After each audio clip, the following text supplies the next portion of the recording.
નમસ્કાર, આપ જોઈ રહ્યા છો સ્પાર્ક ટુડે ન્યૂઝ। ગણદેવી તાલુકાના કલવાચ ગામે સતત બીજા દિવસે પ્રાથમિક શાળાને તાળાબંધી કરવામાં આવી છે।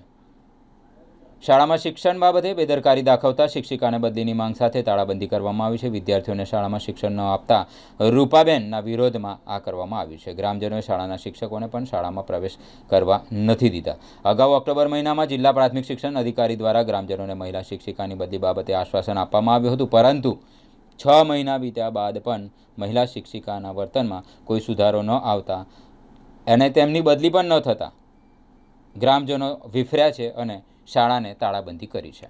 હું એસએમસી અધ્યક્ષ દિવ્યાબેન આજે ગઈકાલથી 2 દિવસ સતત 2 દિવસથી તાળાબંધી કરી છે, પણ કોઈ અધિકારી કોઈ અહીંયા હાજર નથી।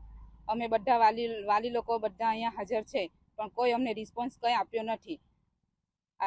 આવું ને આવું રહેશે તો અમે તારું ખોલીશું નહીં। આ રૂપાબેનની બદલી જ્યાં સુધી નહીં થાય ત્યાં સુધી અમે તારું ખોલવાના નથી। હું આનંદ નાયકા આજરોજ 2 દિવસથી પ્રાથમિક શાળા કલવાચને તાળાબંધી કરવામાં આવી છે।